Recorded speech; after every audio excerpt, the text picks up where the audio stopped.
Welcome everyone to a flip through of Warlord Ascendant, which is a skirmish battle set in the world of Sacrifice. Sacrifice is another Blackoath entertainment game, which is getting a second edition that's coming soon. If you'd like to support Blackoath Entertainment more than simply buying some of the games, feel free to check out the Patreon, which is at Blackoath Games. All right, there's a nice little intro paragraph, a whole section, actually a whole page that's devoted to a little bit of a background story. I won't read that. I'd like you to find that, discover it yourself. But we'll jump right into the game itself. So Endless War, Endless Opportunity.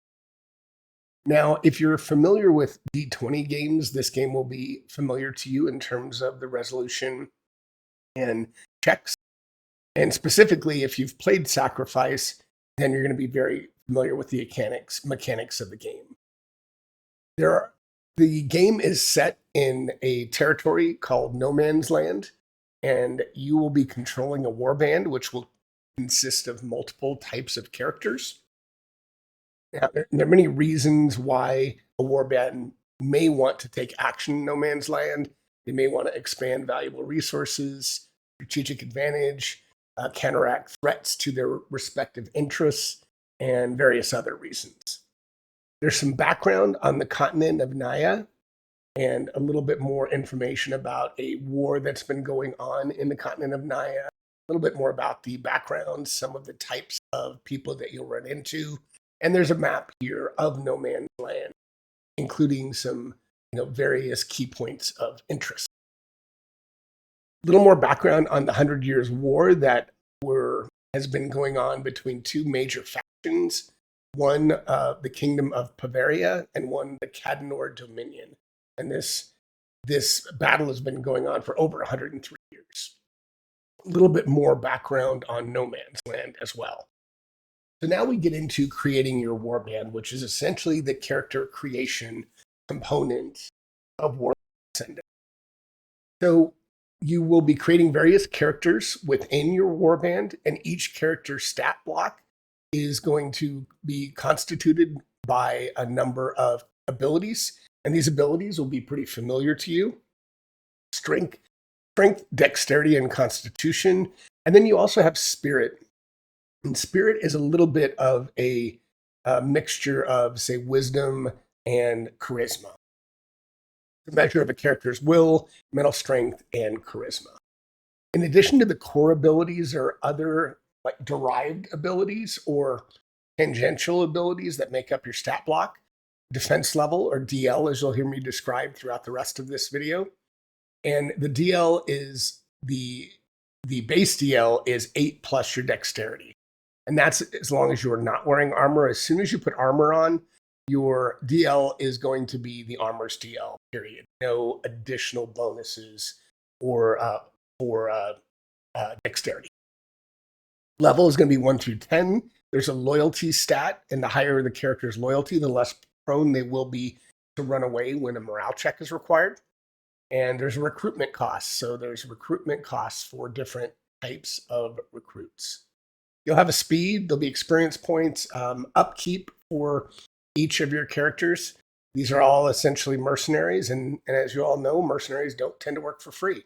And you'll also have vigor, and vigor is how much damage you can take. So instead of hit points or health points, vigor is going to be your stat for determining if you are knocked out or if you die.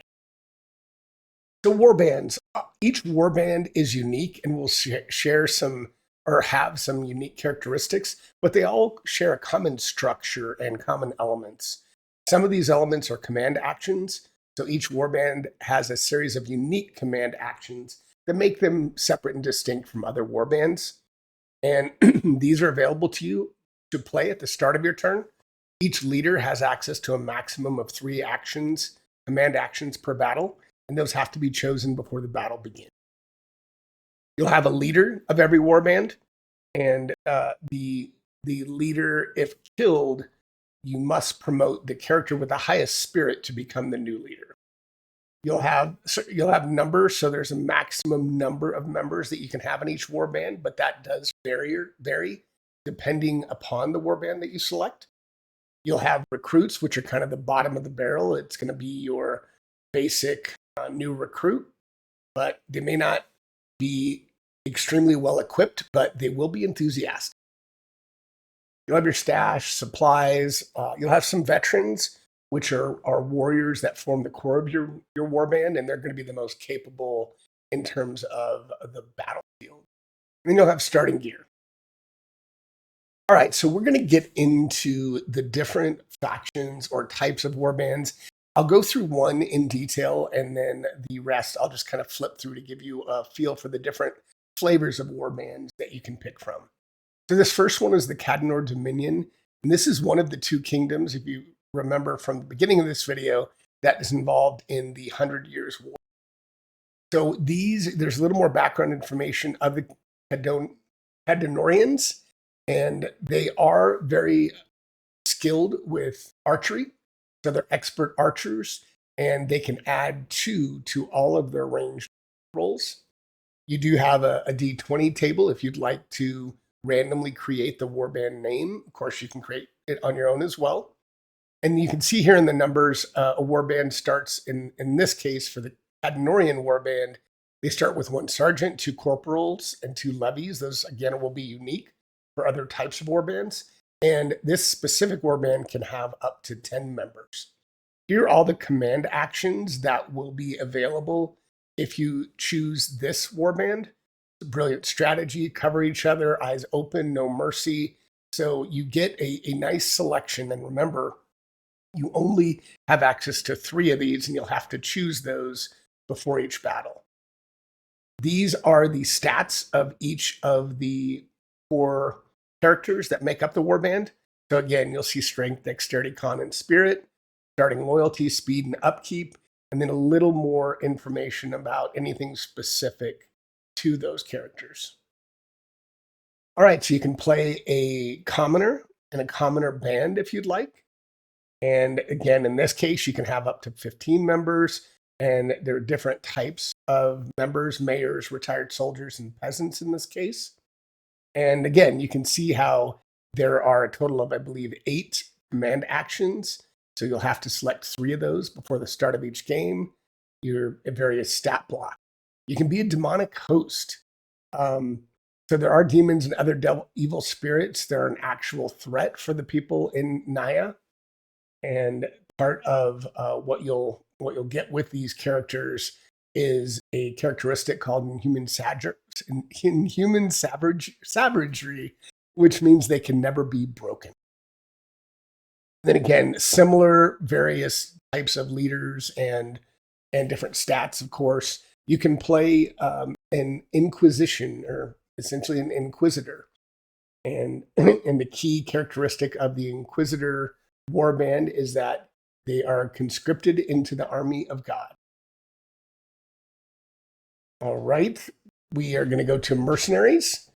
So for mercenaries, their main characteristic, or their special, I guess, ability, if you will, is superior logistics.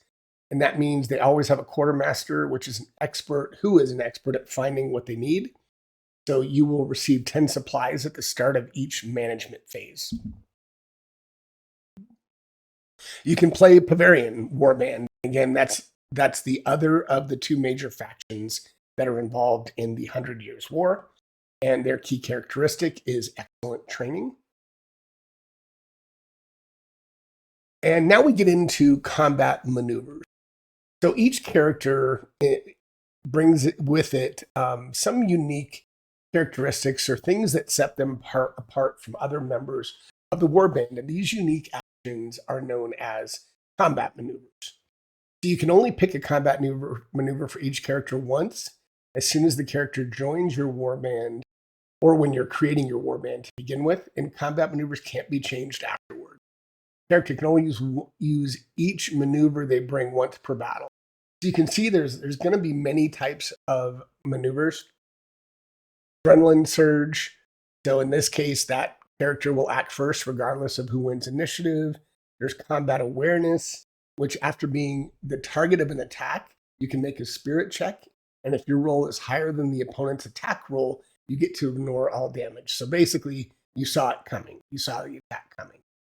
And there's all kinds of additional maneuvers: far shot, lone wolf, stab and shove, taunt. So a lot of variability to make each character unique. All right, improving your character. So how do you level up? So as each of the characters survive and win battles, you'll learn new tricks and grow more powerful. And this is represented by experience points or XP. So you gain XP in various types of situations. Things like if you remain in play once the battle is over and don't get knocked out. If your character takes down an enemy veteran, you get additional XP. And any character that takes down an enemy leader receives 2 XP. As you increase your level, you'll learn new capabilities known as feats. And these give you additional edges in combat. And there's different tier structures of these feats, starting at tier 1. And to unlock the second tier feat, you need to spend 2 feat points. To unlock the third tier, you need to spend 3 feat points, etc. So you can see all the different types of feats that come under each tier. So tier 1, close quarters expert. The character doesn't attack with disadvantage when using a ranged weapon in melee combat. You can be quick, so the character can move an extra space. Tier 2, you can see, gets progressively stronger. Tier 3, Tier 4. There's a Tier 4 feat called Brutal Fighter. You'd score a critical hit with a natural roll of 18 to 20. So a lot of different, again, customization with feats as you progress your character. And you can also, instead of spending a feat point on acquiring a new feat, you can choose to spend it to gain proficiency with a different weapon. All right, so we've talked a lot about character background, the type of warbands, but how do you play? So the core mechanic is the ability check, and that's performed by rolling a d20, adding the corresponding ability, and comparing the total to a target. You might have advantage or disadvantage, so that is going to be resolved by rolling 2d20 and choosing the more favorable of the results if you're at advantage, or the most or the less favorable if you're at disadvantage. Critical failures and success. So rolling a d1, a natural 1 is going to be a critical failure, and rolling a natural 20 is going to be a critical check. Management phase. So there's 2 principal phases in Warlord Ascendant. There's going to be the battle phase, which is obvious combat, and the management phase, where you're going to deal with the consequences of the battle phase and prepare for your next move. So when you start a new game of Warlord Ascendant, you're going to begin in the management phase. You're going to choose a hex on the map as your starting point, and from there, you're going to be trying to spread your influence, capture location, gain additional benefits. And once the battle phase is over, a new management phase takes place, and you're going to keep going through that cycle. So in the management phase, you're going to first roll on the management phase events table, determine the fate of any wounded characters. They could die, they could come back, be stabilized. You're going to pay your warband members their upkeep and their salaries, send out characters to do various available actions, select a new target to try to expand your reach, and play through the campaign turns battle. So there's a D20 list of tables for the management phase events that you'll go through during that section of the management phase. Character death and recovery. So if all characters that are still standing once the fight is done are fully healed, so you're good to go. Characters that have been taken out of action must roll on the recovery table to find out their fate. You are allowed to modify that roll by your con, so that'll give you a better chance to have. A character obtaining a result between 1 and 15 must also make a roll on the permanent wound table. So you might survive, but you might also come out of it a little bit worse for the wearer. Upkeep payment, again, you're going to be paying for each of your characters. You'll have management phase actions that you can do, such as explore, sending characters out to specific hexes. There's a D20 table here on what you might find during exploration. You can find random locations, and there's a great table to come up with the location name. If you'd like to make that random, there's different location types. So once you know the location's name, You must also determine what type it is, and then maybe what type of benefits that you'll gain if you get control of that specific hex or location. All right, you might patrol, you'll be able to recruit, retrain a number of different types of during the management phase. And after the end of the management phase, you're going to prepare for battle. And that's the last thing that you'll do before you get into battle. You're going to roll on the battle phase trigger event table, which is modified by +1 for each location under your control.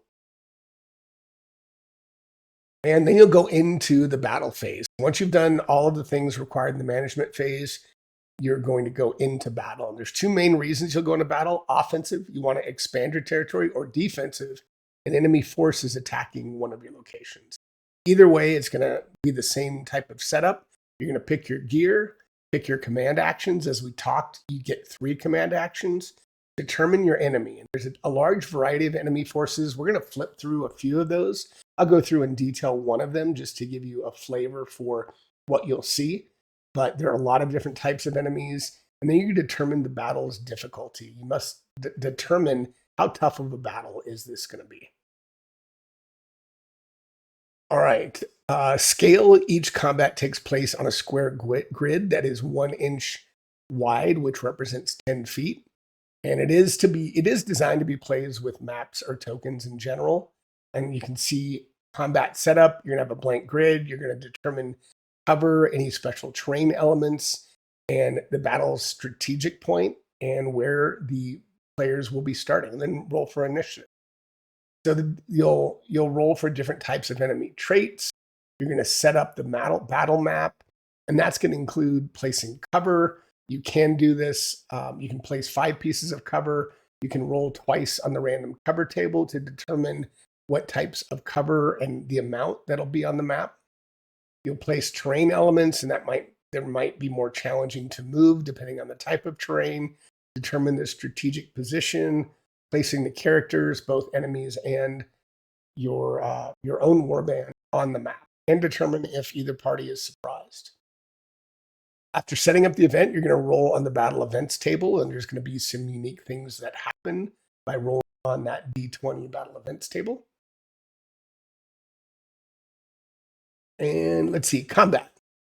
Now that you've set up the combat and you're ready to go, you'll start. You'll roll for initiative. You will give your orders. There'll be a combat turn. Characters can move the number of squares equal to their speed. You can attack, you can charge, dash, interact. There's different types of things you can do. You might use your combat maneuver, feat, or some other unique skills. And again, performing an attack is the same as any other ability check. You're going to roll a d20 and add the corresponding ability as a modifier. And in this case, it's going to go against the target's defense. Deal damage. So in most cases, I think in all cases, you'll be rolling a d4 to determine how much damage dealt. That could be modified, particularly if you have a 2-handed weapon. There might be additional damage done, but in general, you're going to roll a d4. And make sure that you're proficient in the weapon you're holding, because if not, if you're attacking with a weapon you don't have proficiency in, you're going to attack with disadvantage. If you're using a ranged weapon in melee combat, you're going to do that at disadvantage. A character dual wielding one-handed weapons receives +1 to damage and basically your defense level, but you attack with disadvantage. There's different aspects of moving, line of sight and cover, flanking. There are some flanking benefits. You might place a character on overall. So there's a lot of tactics and crunch in the game. You can disengage. There are some attacks of opportunity and critical hits and fumbles, as well as critical effects to those types of rolls. All right, damage types. So there are different damage types, and some characters may be more susceptible to one type of damage versus another. So you'll have things like types of damage such as acid, arcane, bludgeoning, cold, fire, holy, and many others. All right, NPCs and enemy actions during combat. So you can play this against another player, but the game is written with solo co-op gameplay in mind. So you'll have to have basically an enemy AI in order to have the action of the enemy's combatants that you face. So there'll be any enemy activation, and you'll look at this decision tree to determine what happens, who goes first, what do the enemies do. So there's kind of a melee tree as well as a range tree. And in mix, there could be that. I believe that would be if you have melee and ranged both in the band. The enemy and NPC may have different types of attitudes. They may be cautious, they may be aggressive, and you might come into other types of opponents, such as bestial opponents, and those are going to ignore any objectives and they're going to go straight for the kill. So they're not going to try to capture an enemy position and do something intelligent. They just want to kill you. They want your head. All right. Character status and conditions. So there's various types of conditions. There's bleeding, blinded, broken. All of these have different effects with them. And you may need to roll on a certain check to try to overcome that condition or get out of that condition, such as entangled. And loyalty and morale. So most characters have a loyalty score that reflects how loyal they are to that band. And the higher it is, the less prone they are to sneak out in the middle of the night or in the heat of battle, leave your warband free. So it does fluctuate up and down, and so that it's not a static number. It's something that will go up and down over time. And you will at times have to do a morale check. That morale check will determine whether or not you that character stays with the party or perhaps leaves. And again, that's going to be dependent on the loyalty score. In the battle phase, so once that battle phase is over, there might be some loot, other things that happen. You're going to tally your XP, and then you're going to go back to a new campaign turn. So there are rules here to play co-op or against other players. So there's some explanation of how to do that. And you could also, again, if you own Sacrifice, you can convert those characters to Warlord Ascendant, and there's some description on how to do that here. Okay, so let's get into the bestiary. So beasts, enemies, and allies. So this is the Alkalian Warband. I'm going to flip to a monster. This is another warband you could encounter. This is a drake. So let's look at the drake. So you'll have a description on all of these. In this case, a drake's a solitary lizard, giant lizard, occasionally found almost anywhere at night. Then you'll see that the stat block is going to be similar to what your characters are. Strength, Dex, Con, and Spirit. They'll have loyalty, speed, roll. So this one is melee, and the attitude is aggressive. And you'll also see the defense level. So in this case, the Drake wears hide. So interestingly, in this case, he does get 12 plus his dexterity. So his dexterity is 4. So in this case, he'd have a 16, at least I believe. And his damage, again, will be a D4. He has a claw or a bite, and you're only going to encounter one of these. You can see the other kind of special actions or special items that relate to the Drake. So we'll just flip through some of the others. You have Ettins, giant centipedes, giant lizards, giant spiders, one of my favorites, harpy warbands, and you do have some images here. Ikanu, mercenaries, possessed warband, soldiers, trolls, undead warriors, and wolves. So in addition, you might also, after we're through the bestiary now, and occasionally you want experienced warriors and other swords for hire. So there's some discussion in here about those types of folks that you can encounter and bring on to your band. See, I think we're just about to the end. Yeah, so now we get to loot and gear. So battle ready gear, all characters can carry a maximum of 2 weapons, a shield, and 2 items from the gear table. So gear availability is variable from availability from a score of 1 to 6 on how hard it is to find the gear. You'll have different properties of weapons like defensive, finesse.